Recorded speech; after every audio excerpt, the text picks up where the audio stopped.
selama 10 tahun itu bahwa kita itu orang yang sudah dosa, sudah salah. Wis wong salah. Dari awalnya itu sudah nggak ada benar sebenarnya itu.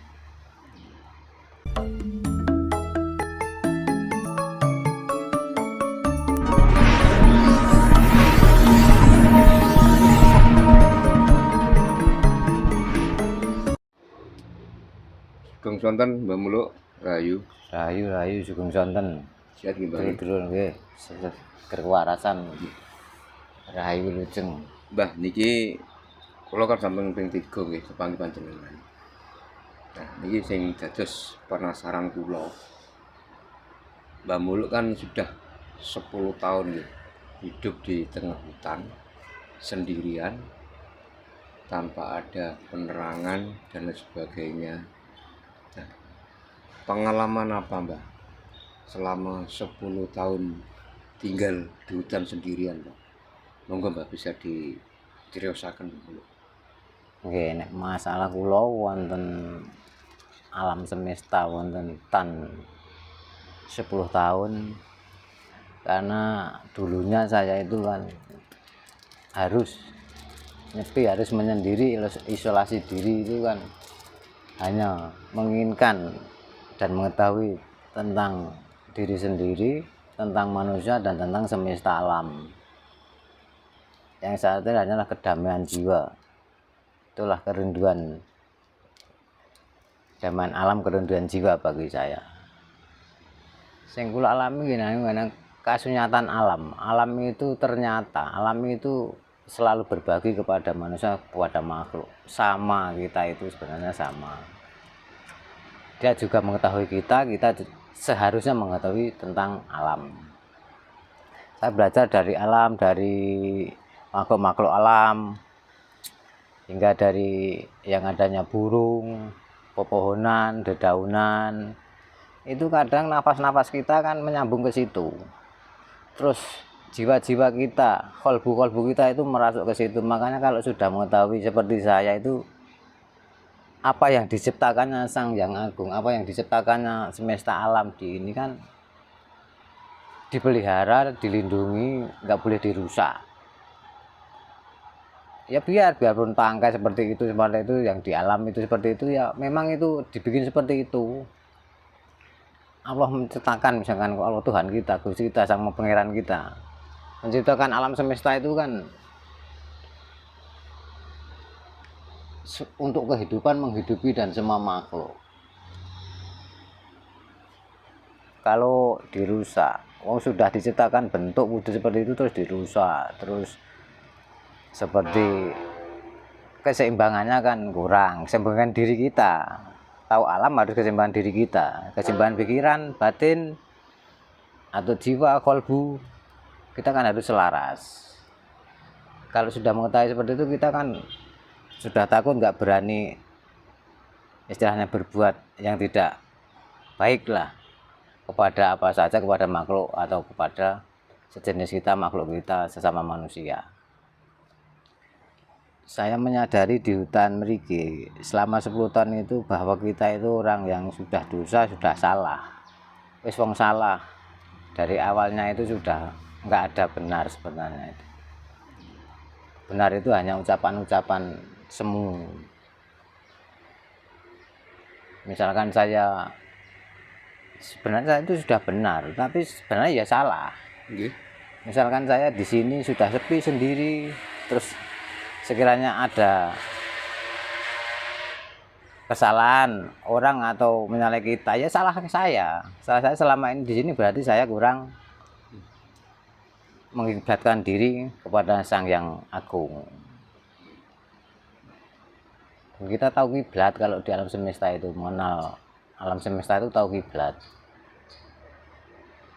Kita lahir itu sudah kiblat, sudah menghadap kiblat, kita sendiri kiblat. Jadi kiblat itu kan kalau orang Jawa bilang, anak wong Jawa ngaran ini kan kiblat apar 5 pancer. Ya alam semesta itulah arah kiblat itu. Nek kiblat sitok, ya ibaratnya rodo ban sitok ya iso mlaku tetep miring-miring. Nek kiblat sitok iku. Ya kiblat semua itu, kita itu kiblat, dikiblatkan, hidup dikiblatkan. Hanya harus tahu diri. Dan terus kiblat ngarah sitok, ya kuwi rodone sampean mobil sampean iku coba ban sitok. Ya mlaku kan keseret-seret. Nggih. Gak teko tujuan hancur. Oh, alam semesta itu kalau pengalaman terang ditemui itu, karena saya tidak mengharap ditemui apapun siapapun, saya itu sudah iya. Aku wis dudu apa-apa, wis ra ono apa-apane, wis du sapa-sapa. Jadi ini aku ya aku. Saya mencari aku. Ora ono aku kajaba Gusti Allah sing ono aku. Jadi wis gak ono sapa-sapa, gak ono apa-apa, wis tidak ada lihat apa-apa, tak mendengar apa-apa. Kesunyian alam itu harus tahu, kita harus tahu kedamaian alamnya. Yang saya resapi seperti itu. Jadi teduh, nyaman, oh inilah yang namanya hidup. Nggih. Di dunia ini seperti inilah. Ternyata hanya seperti ini. Kenapa orang berbondong-bondong ini? Iyalah beragama, iya berketuhanan, iya berpegang sama keyakinannya. Tapi berpegang diri sendiri, berpegang pada kolbunya sendiri, kadang kan belum. Banyak orang, wong sing jablas lah kawruh ilmu apa saja sampai tembus nasab. Tapi kan dan dalam dirinya sendiri belum masuk atau belum pegang. Itu kan kawruh, itu pembelajaran harus dimasukkan atau dicamkan semua di dalam diri kita sendiri masing-masing manusia itu. Kalau sudah seperti itu paham, damai kita. Apalagi Nusantara ini sebenarnya dulu-dulunya seperti itu. Ajaran-ajaran seperti itu. Terus dirusak oleh orang-orang seperti itu kan, terus banyak yang tergiur, banyak yang lena, banyak yang lengah dengan keadaan jiwanya. Jiwane Jawa ini sudah mapan. Wong Jawa kuwi wis mapan, wis panggonane wis ayem tentrem. Ada nggak Mbah selama tinggal di hutan 10 tahun pengalaman kejadian-kejadian yang di luar nalar yang dialami Mbah Muluk? Ya ada. Kadang orang itu sing awal sing saya dengar dari orang yang mengetahui, orang sedulur lah, sedulur dolan mrene aku ra ono.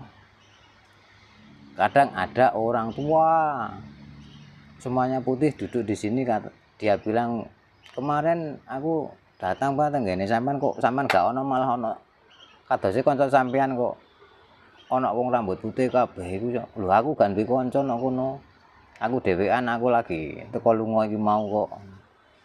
Nah, itu ada. Terus kadang ada lagi seorang perempuan katanya yang datang sini, orang perempuan mau masuk sungkan karena ada istrinya. Lho saya itu nang kono ijen gak duwe bojo.